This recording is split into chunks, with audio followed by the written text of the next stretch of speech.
চোখ রাখবো পরের খবরে। ডাক্তারদের বিরুদ্ধে হওয়া অপরাধের মোকাবিলায় কেন্দ্রীয় আইন নিষ্প্রয়োজন, সুপ্রিম কোর্টকে জানালো ন্যাশনাল টাস্ক ফোর্স। স্বাস্থ্যকর্মীদের রক্ষা করতে বর্তমান আইনি ব্যবস্থা পর্যাপ্ত। আরজিকর মামলায় অভিমত ন্যাশনাল টাস্ক ফোর্সের।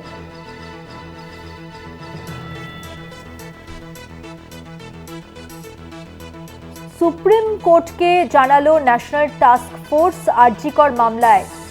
এটাই অভিমত ন্যাশনাল টাস্ক ফোর্সের। স্বাস্থ্যকর্মীদের রক্ষা করতে বর্তমান যে আইন ব্যবস্থা তা পর্যাপ্ত, এমনটাই মনে করা হচ্ছে, জানালো ন্যাশনাল টাস্ক ফোর্স। আরো বিস্তারিত জানাচ্ছেন, আমাদের সঙ্গে টেলিফোন লাইনে রয়েছেন আমাদের প্রতিনিধি পল্লব চট্টোপাধ্যায়। পল্লবদা, দেখো, আরজিকর কাণ্ডের পরিপ্রেক্ষিতে সুপ্রিম কোর্ট যে প্রণোদিত মামলা শুরু করে, সেই মামলাদের 9 সদস্যের একটা টাস্ক ফোর্স হয়।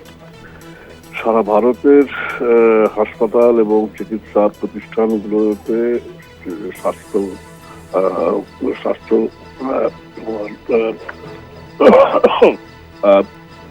কর্মীদের নিরাপত্তা এবং সুরক্ষার জন্য তারা যে সুপারিশপত্র সুপ্রিম কোর্টের নির্দেশ অনুযায়ী জমা দিয়েছে, সেখানে তারা জানিয়েছে অন্তত দেশের 24টা রাজ্য এইরকম কর্মীদের নিরাপত্তা, সুরক্ষা ইত্যাদির জন্য নিজস্ব আইন বানিয়েছে।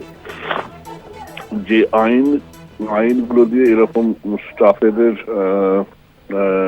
ক্ষেত্রে ছোটখাটো যেসব অপরাধ হয় সেগুলো কিন্তু নিষ্পত্তি করা সম্ভব। আর যেখানে অত্যন্ত মারাত্মক অভিযোগ থাকবে সেখানে কিন্তু ভারতীয় ন্যায় সংহিতা অনুযায়ী আইনি ব্যবস্থা নেওয়ার পর্যাপ্ত সুযোগ আছে। ফলে নতুন করে কেন্দ্রীয় আইন এই ক্ষেত্রের জন্য, মানে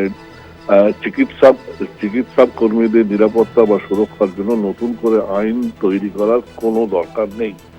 এটাই কিন্তু টাস্ক ফোর্স জানিয়ে দিয়েছে তাদের সাম্প্রতিক রিপোর্টে।